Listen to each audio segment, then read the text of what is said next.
So today we're talking about sketching at Kiip. My name is Armon. Thanks, Timon. So briefly about me, studied computer science at University of Washington.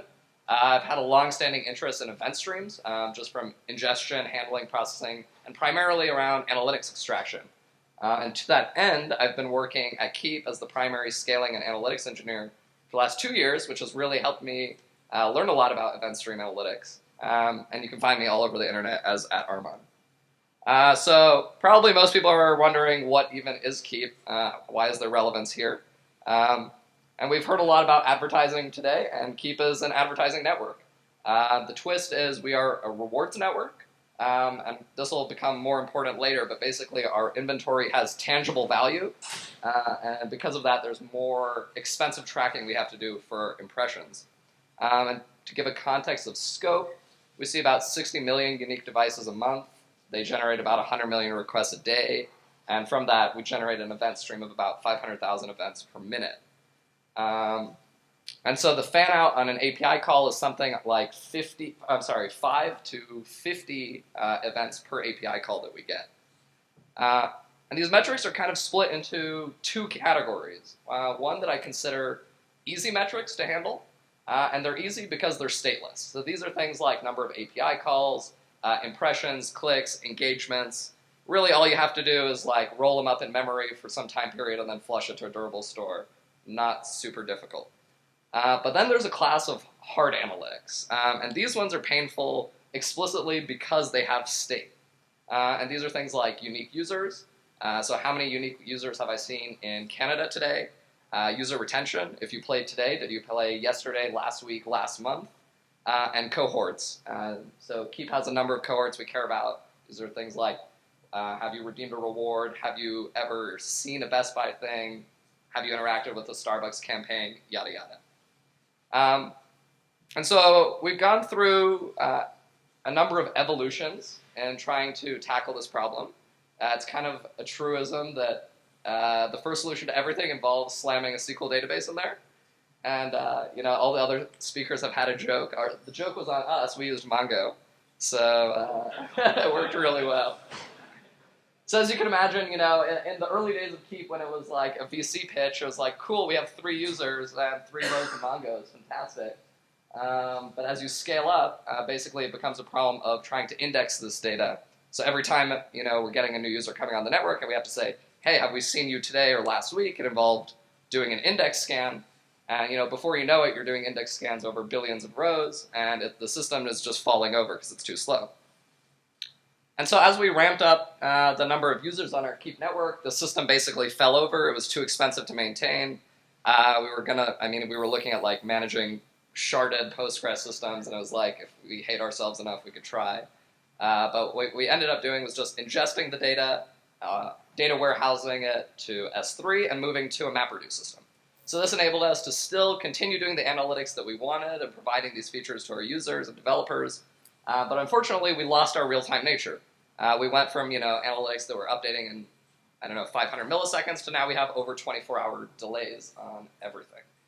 And so this was okay for a while until we kind of solved our other scaling fires. But there was always this nagging question we had, which was, how do we go back to real time? And we were always like, there must be a way to power this that isn't so expensive. And this is kind of the time when we happened to stumble upon Bloom filters. And I know they were mentioned casually before, but for those who aren't familiar, they're not a super new data structure. They're from the 70s. And they basically provide a set abstraction.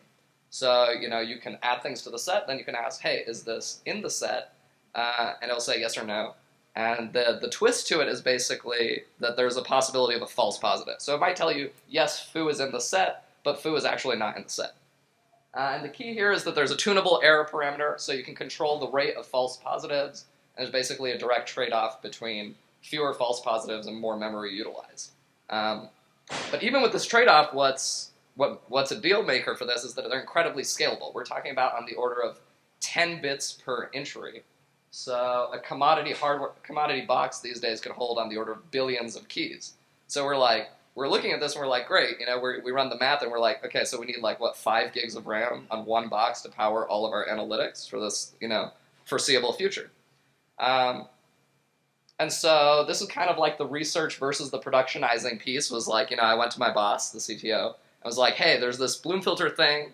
I think it could work, but, I'm going to disappear for 3 weeks. Is that okay? Because we have like 4 engineers at that time. And he was like, sure, let's do a test run. So we built a little Python app, obviously not something that probably would have survived in production, but we were able to get it up and be like, hey, using Python, we're able to do like 50,000 updates a second, and that's like more than enough to roll this out. So, we rolled that out, and in the meantime, we started development on a full C system to do the same thing. So from that was born Bloomed, which is basically a Bloom filter network server. It speaks a memcache-like protocol, very, very simple. And in Kiip's case, we basically run all of our filters with a 0.01% false positive rate. And we have capacity for 3 billion odd keys and 10 gigs of RAM. And we've benchmarked the system at easily handling over 500,000 updates and checks per second. And so with this system, we were able to roll it into production in a matter of probably 2 months, from including the Python pilot, and enabled us to move our systems, all of them, off of MapReduce and back to having a real-time architecture. So we went from 24-hour plus delays to back to, a few seconds. And so this was awesome. This was exciting. All of our hard metrics of cohorts, user retention, and unique counts moved to Bloom filters. And so the other thing I mentioned is basically rewards have this one twist, which is basically due to their high-value nature, like a $5 gift card, it's basically single redemption. So on a particular device, we can't let you redeem the same gift card twice. It's contractual obligations. It's part of just our business. And so the way this used to work before is we'd also have to go to an RDBMS and be like, have you redeemed the specified gift card or whatever? And this could be like a 50-plus millisecond query, able to move all of that stuff to Bloom filters, very similar to the location-aware hashing as a first-level filter function. So it might say, yes, they've redeemed it, but they actually didn't, so we can do a secondary check on the database, but basically able to do this in sub-millisecond time as opposed to 50-plus milliseconds. So at this point, things were great. We'd moved all of our analytics and infrastructure over to being real-time based on Bloom filters, and then we decided basically to go international. So the problem with this was we launched to 30-plus countries, and now we wanted country-specific analytics. So basically we had to either rely more on Bloom and increase memory utilization and throw more RAM at that system, which honestly was not a big deal. We're talking about like one more EC2 box. But at this point, we're like, kind of drinking the sketching Kool-Aid.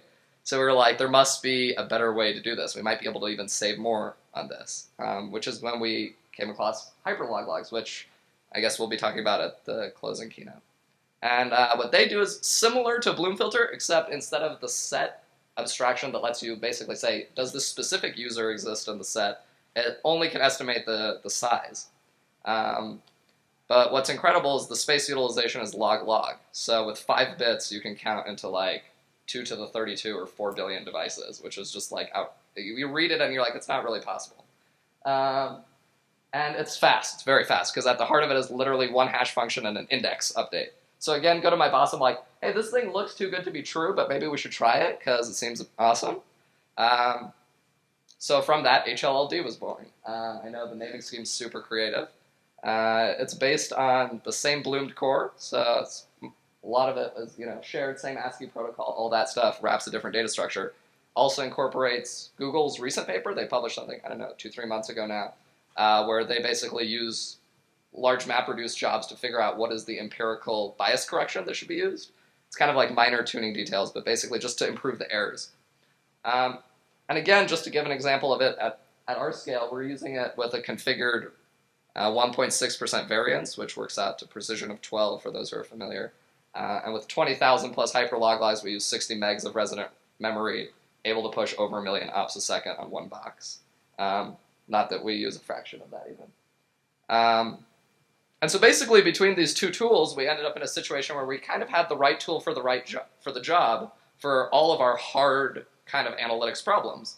User retention and cohort, which still required device-specific information, now lives in Bloomed. Very comfortably can run our entire network on one box. And HLLD, honestly, I could probably run it on my iPhone and not notice the background load. even with the amount of requests we send to it. So I just want to wrap up quickly. Basically, sketching data structures have been super critical at Kiip. In the early days, it was kind of like, this might be interesting, it might enable us to bring real-time back.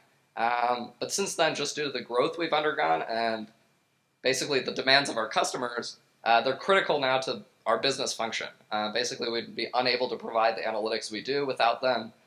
We'd have too high of a delay, and our reward targeting system, the inventory management, simply wouldn't have scaled at where we are right now, basically.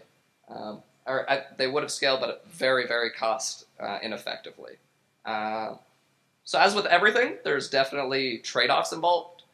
We've traded off kind of an exact system based on MapReduce to an approximating system. And at some point we learned to live with the error, because the error basically allows us to move from a system that's just completely unscalable to one that is. And that's not to say there isn't a place for both these real-time streaming sketching as well as offline. So in our use cases, all of our real-time dashboards are powered by this. But in cases where we still need that precision, so like our monthly billing runs and stuff, we still do rely on MapReduce systems to produce exact results, just because, 2% error in billing is somewhat not acceptable still. If it's in our favor, great, but if it's not, and then people like Timon are keeping us, honest, because, they're being like, well, you're overcounting the clicks a little bit. And so all the software that we talked about is open source on my GitHub. There's also one more that unfortunately we didn't have time to talk about, which includes Mutu's algorithms, which is StatSite, which is very cool for doing all sorts of very real-time streaming aggregation stuff, very low latencies. And with that, we have a few minutes maybe for questions.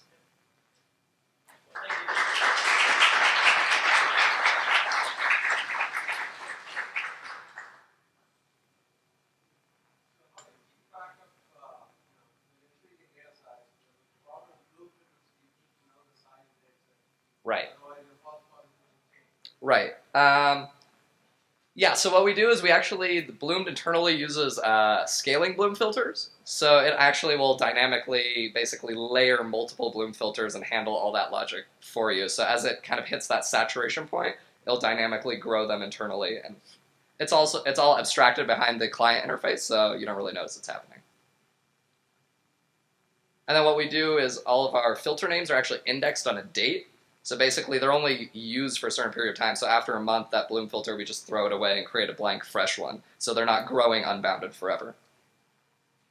So what are you using as your storage solution? I know that at least for us at AK, we had to kind of roll our own data structures for Postgres and stuff around afterwards. So what we do is actually the logic is basically split on our web app side. So while a period is kind of hot, so to speak, so like the today unique count in the United States, let's say, when the dashboard needs to determine that, similar to Summingbird, I guess, it'll go and talk directly to HLLD and say, like, hey, what is the unique count in the United States? And then we have another system that basically says, like, oh, for any hyperlog logs older than a week, basically delete them out of that system and move it to Postgres. So then when you look at historical data, because you're not updating the hyperlog log ever, you just go to Postgres and it's just a single counter, basically, for that timestamp. So what was the motivation behind developing it as a standalone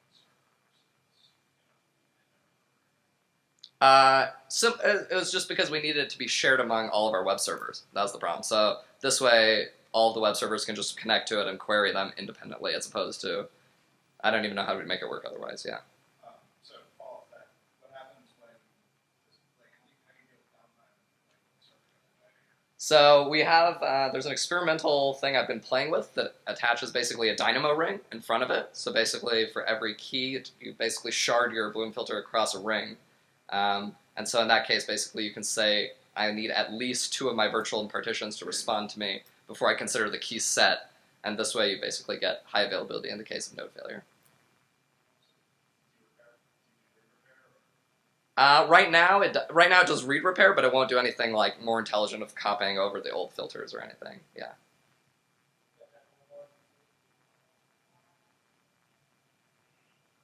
Cool. Thank you.